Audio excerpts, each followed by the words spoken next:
직면하였던 남유다 백성들에게 하나님께서 주신 위로의 말씀인데, 우리 앞서서 34장 전반부의 내용을 보면 남유다를 괴롭혔던, 하나님의 나라를 대적했던 에돔을 하나님께서 가만두시지 아니하실 것이다, 끝장내실 것이다.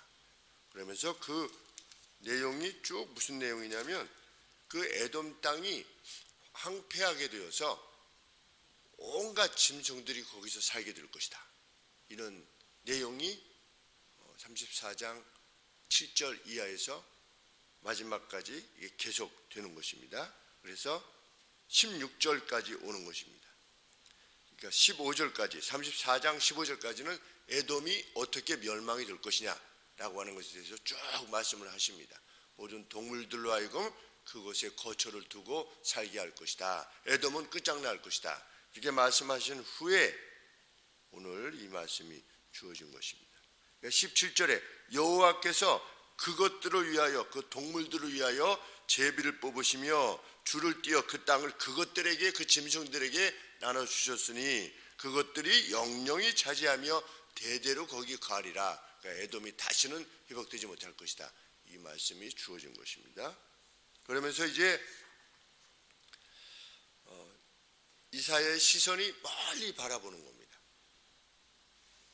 지금 아시리아에 의해서 초토화 되어질 것 같이 여겨지는 이 하나님의 나라, 이 하나님의 나라는 하나님이 어떻게 하실 것이냐, 풍전등화와 같이 이제 끝장나고 예루살렘 성만 남은 것 같이 보이지만 어떻게 할 것이다, 내가 이스라엘에 대해서 지닌 의도는 이것이다 라고 하는 것을 설명하는 것이 35장의 내용입니다. 멀리 어느 시대까지 바라보고 있느냐, 예수님 오시는 시기까지 지금 바라보고 있는 겁니다. 까불지 마라. 왜?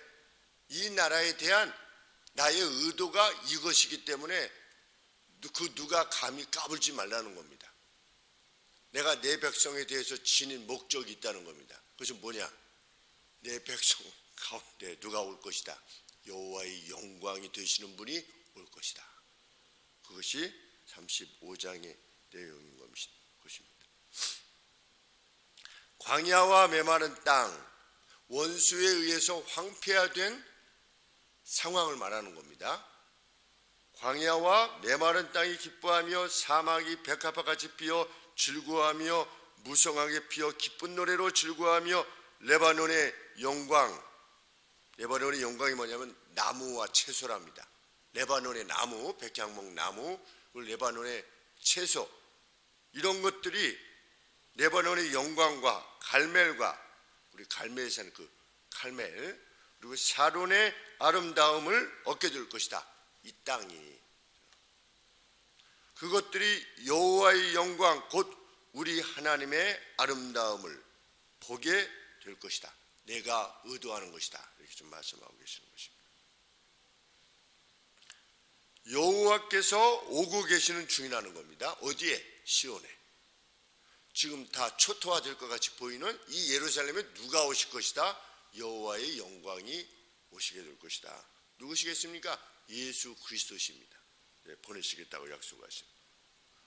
그렇게 두려워할 이유가 없다.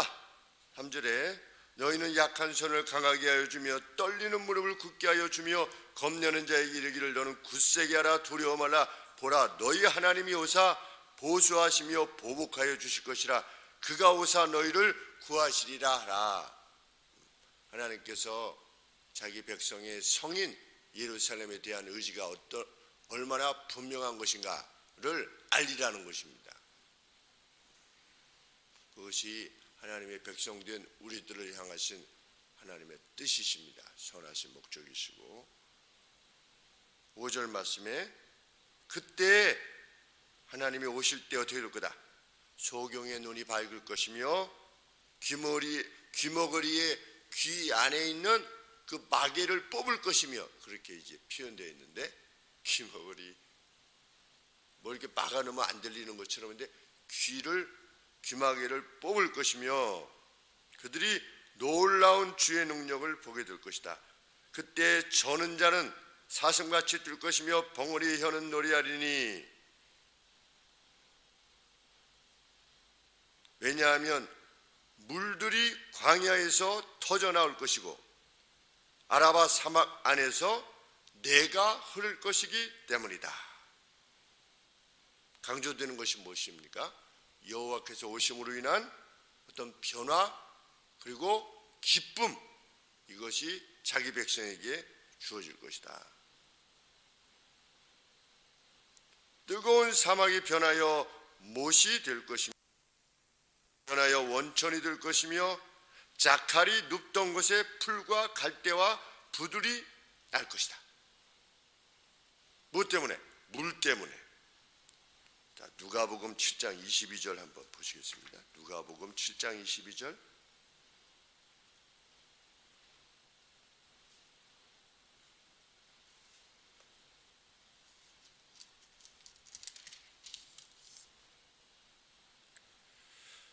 세례 요한의 제자들이 보냈지요. 오시리가 당신을 말씀하시는 겁니까? 이렇게 물었을 때 예수님이 무엇이라고 답하게 하셨습니까?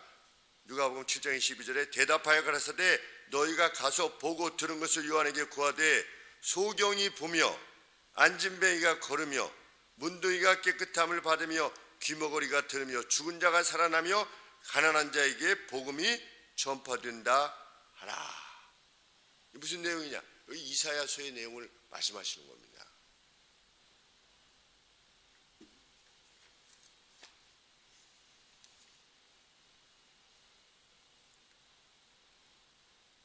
사막에서의 웅덩이, 자칼이 가는 것이 풀이 되고 갈대가 되는, 그리고 동심초가 되는, 거기서 물 때문에 이렇게 나게 되는 그러한 상황이 발생할 것이다.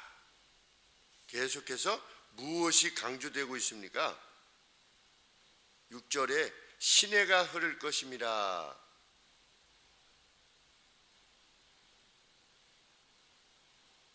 물이 지금 언급되고 있지요. 사막에 물이 들 것이다. 예수님께서 자신을 무엇이라 그러셨습니까? 우리 사마리아 여인 만나셨을 때 생수, 리빙워터, 한 번 마시면 다시는 가라지 아니하는 물.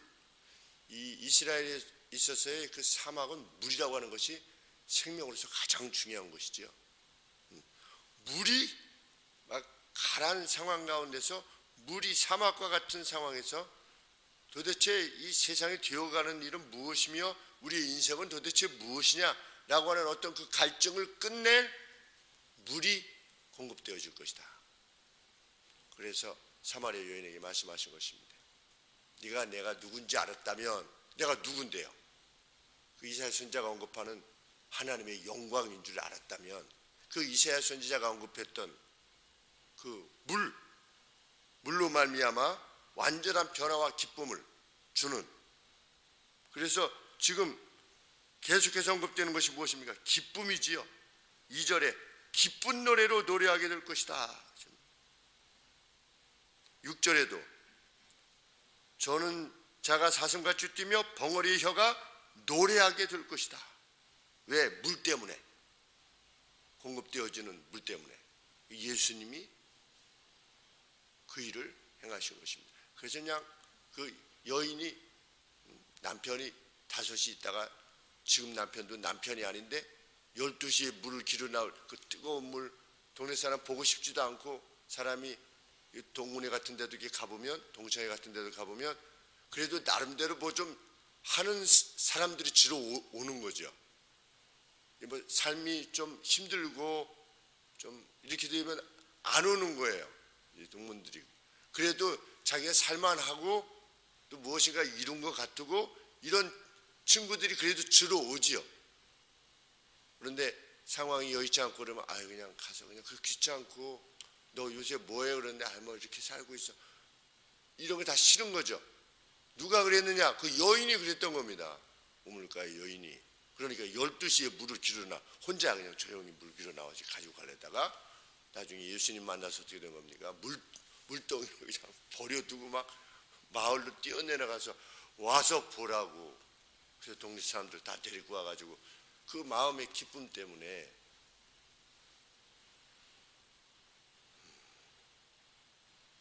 8절 말씀에 거기 하이웨이가 있을 것이다. 거기 대로가 있어, 고속도로가 있어서 그 길을 거룩한 길이라 일컫는 바 되리니 깨끗이 못한 자는 지나지 못하겠고 오직 구속압을 입은 자들을 위하여 있게 된 것이라.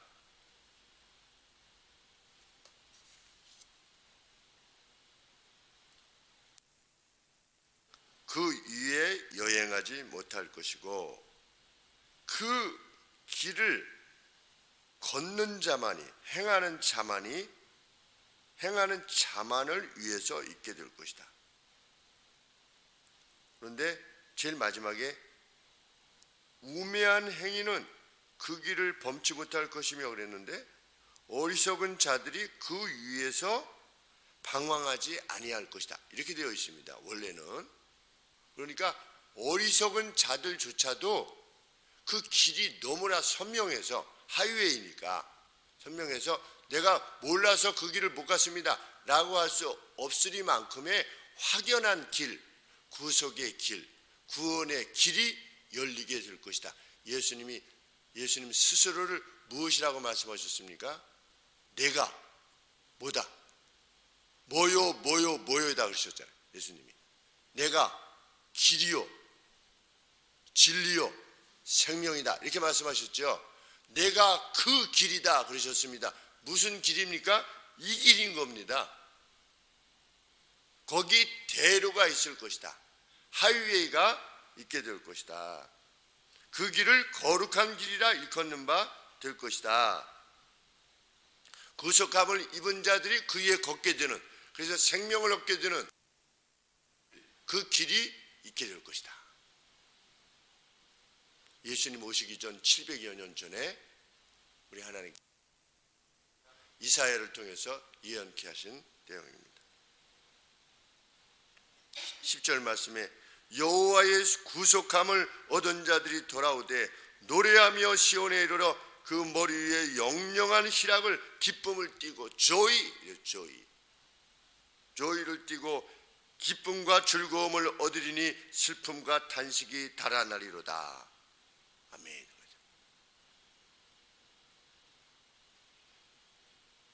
근데 거기는 뭐가 없대요? 9절에 보면 사자가 없고 사나운 짐승이 없대요. 그 길을 가는 것을 막아서는 그 어떤 포악한 것도 결코 허락지 아니하시는, 누구라도 와서 그 길을 걷고자 하는 자는, 주님의 길을 걷고자 하는, 주님이라고 하는 내가 그 길이다, 나를 믿는 자는 영원히 살게 될 것이다 라고 하신 그 분명한 길을 열어놓을 하나님의 영광을 너희들이 보게 될 것이다. 그런데 감히 에돔 따위가 이 하나님의 나라를 대적해서 멸망시키겠다고 내가 가만두지 않을 것이다. 이것이 하나님이 요 서신을 이 기록을 받고 있는 그 당시의 유다 백성들 중에 남은 자들을 위로하고 격려하시는 것입니다. 그리고 오늘 우리는 그때 예언되어진 내용이 이미 이루어졌음을 보고서 하나님께서 살아계시구나. 에돔이 없잖아요. 에돔이라고 하는 나라가. 오셨습니다. 그리고 우리의 구원을 이루어내셨고 우리가 주 안에서 가라지 않는 기쁨이죠. 예수님을 정말 믿을 때 가라지 않는 기쁨. 마치 사막의 내가 되는 것처럼